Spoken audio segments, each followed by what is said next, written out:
Shalom, meus queridos. Aqui é o vosso irmão Ney Yosef. E quero aqui compartilhar rapidinho. Vou ver se eu se conseguirei, né? Porque eu estou sem óculos. Estou aqui para comprar um. Tá muito ruim de enxergar mesmo. Bom, queridos, falando de João, que é o texto que eu quero colocar aqui, João capítulo 1, versículo 1, que diz que no princípio era o verbo, e o verbo estava com Deus, e o verbo era Deus.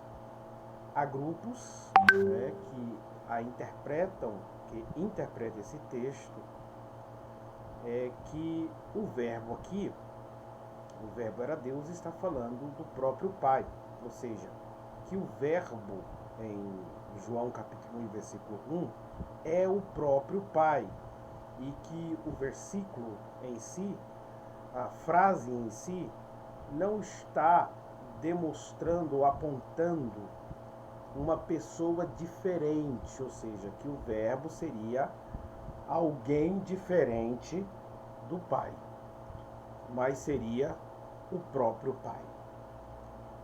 Bom, existe algumas questões linguísticas aqui do Daniel Beualis. Isso aqui é a gramática do Daniel Beualis, que precisamos entender, no mínimo, tá?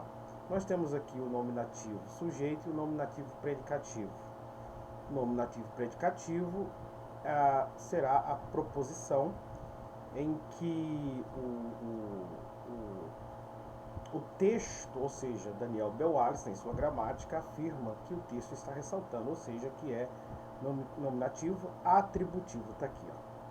Primeiro nós vamos aqueles que a interpretam que o verbo é o próprio Pai, vamos pegar assim, né? Porque diz lá que no princípio era o verbo estava com Deus e o verbo era Deus. Está aqui, ó. Hologos em prostonteon, kai theos em hologos, tá?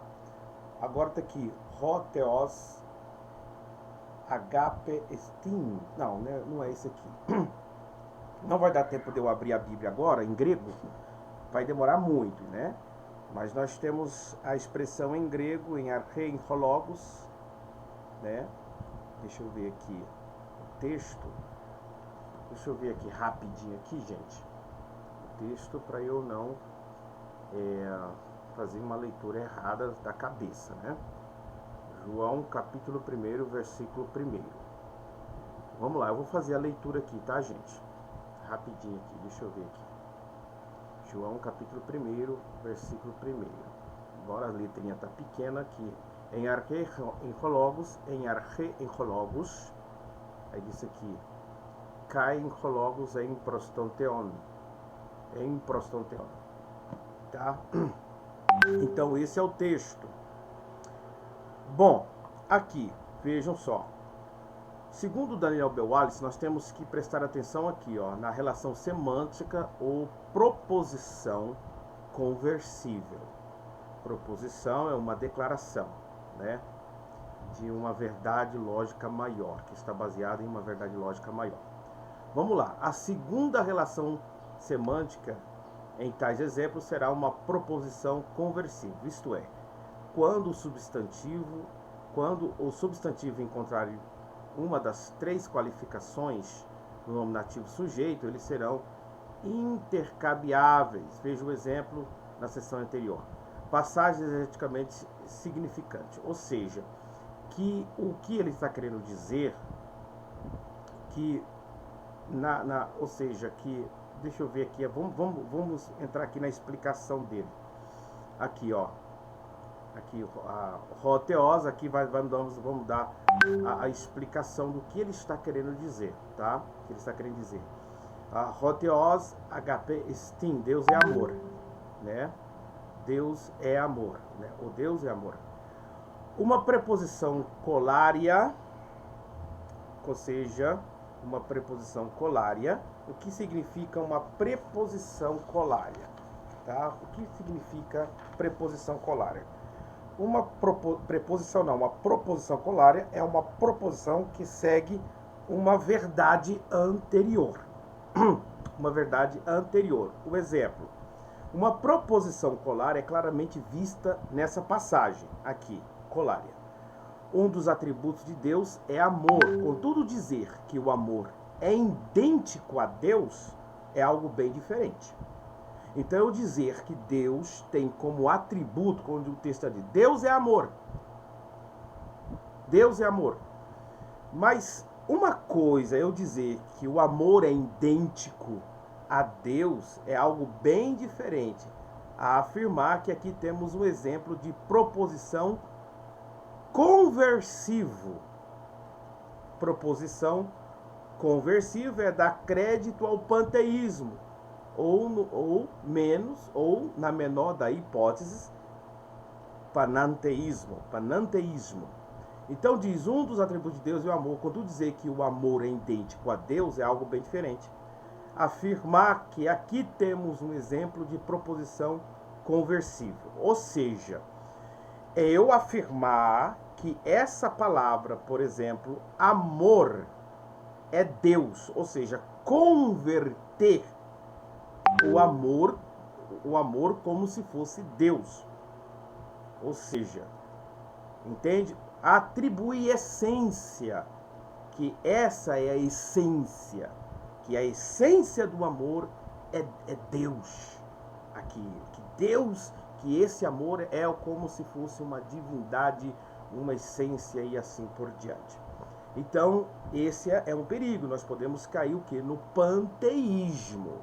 Então, tudo que for amor, que diz o que é amor, eu estou confundindo Deus com seus atributos, né? Por exemplo, a natureza pode ser atributo do divino, criação do divino.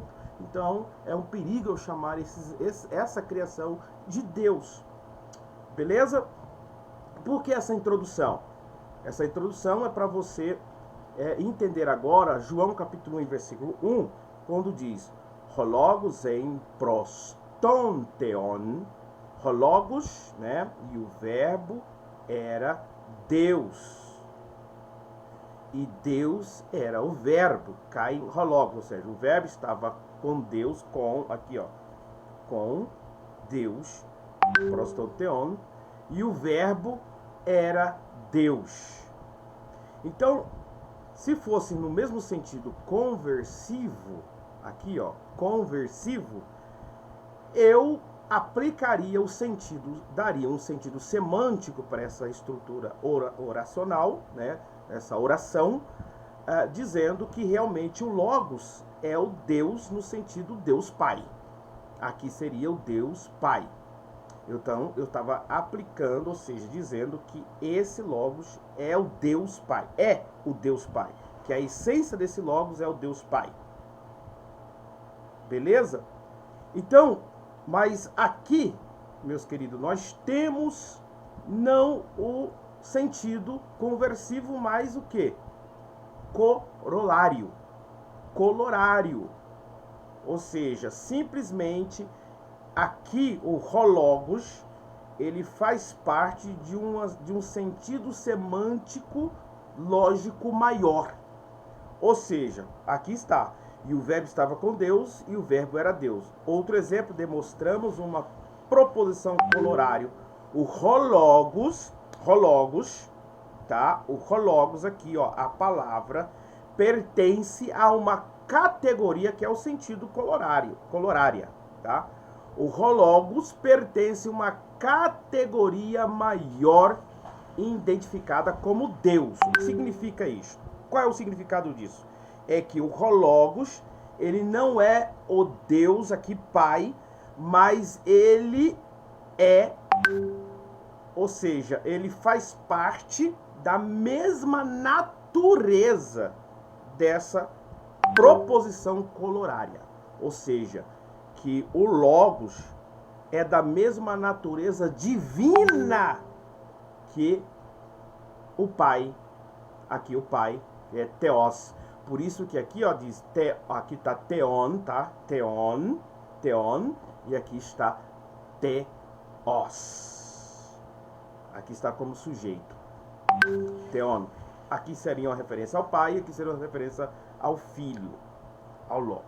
Porque o Filho, quer dizer, o Logos, ele tem a mesma natureza. Por isso que aqui ele vai aplicar, aqui ó, ele vai aplicar Theos, ou seja, o Logos, que é a palavra, possui a mesma natureza do Pai, que é Theon. Ok? Espero que você tenha entendido. Bom, também temos uma discussão dizendo que há quem diga que o verbo era um Deus, e não que o verbo era Deus, mas seria um Deus, por causa do sentido anartro. Vamos lá. Segundo a regra de Daniel Wallace, baseada em João 1:1, anartro é um termo grego que significa sem artigo definido. Então, ou seja, se não temos ali um artigo definido, quer dizer que é um artigo indefinido. Vamos lá. A regra grega de Daniel B. Wallace é uma forma de analisar o uso do artigo definido no grego do Novo Testamento. Segundo esta regra, quando há dois substantivos conectados por um verbo de ser, como é ou era, e o primeiro substantivo tem o artigo definido e o segundo não, então o segundo substantivo é predicativo e expressa uma qualidade ou característica do primeiro. Então observe, por João cai Theos em Hologos, cai Theos, ou seja, por o Theos aqui não ter um artigo definido, ele está representando aqui como um predicativo. Um predicativo, ou seja, de novo, e o primeiro substantivo tem o artigo definido, que é o caso de Theon, tá? Que é o caso de Theon, tá? Quer ver? Vamos voltar lá. Que pena que eu não coloquei aqui em Logos. Aqui, ó. Ton Theon. Aqui, ó. Aqui é um artigo. Aqui no Theos já não tem artigo, por isso que alguns vão dizer que teria que ser um Deus. Aqui seria o Deus Pai, porque tem o artigo, e aqui seria um Deus. Isso já é uma forma que tentam aplicar ao sentido dessa oração. Mas segundo a regra de Daniel B. Wallace, isso não é uma verdade, porque ele está dizendo, por exemplo, que o primeiro substantivo, que é ton Theon, tem um artigo definido, segundo, e o segundo não. Então, o segundo substantivo, segundo Daniel B. Wallace, seria um predicativo, que expressa uma qualidade ou uma característica do primeiro, que seria a mesma coisa que eu falei, segundo a regra aqui, ó. Segundo a regra da proposição colorário. Faz o mesmo sentido. Em João capítulo 1, versículo 1, temos a frase Kai Theos en Hologos, significa Deus era a palavra. Nesse caso, o primeiro substantivo, a palavra, tem o artigo definido, né? E o segundo, Deus não, que seria aqui, nesse caso. Portanto, segundo a regra de Daniel B. Wallace, o segundo substantivo é predicativo e expressa uma qualidade característica do primeiro. Isso significa que a frase não está dizendo que a palavra e Deus são as mesmas pessoas. Segundo a gramática de Daniel B. Wallace, ou seja, isso significa que a frase não está dizendo que a palavra e Deus são as mesmas pessoas. Deus quem? O Deus Pai. Mas sim que a palavra tem a natureza divina, ou seja, é Deus em essência. Ou seja, no predicativo, aqui, esse Theos, aqui, está se referindo no seu sentido semântico, que ele possui, Theos, o Logos, que é Jesus, ele possui as mesmas características, a mesma divindade, a mesma natureza que o Pai. Que o Eterno abençoe a todos vocês em nome de Yeshua HaMashiach.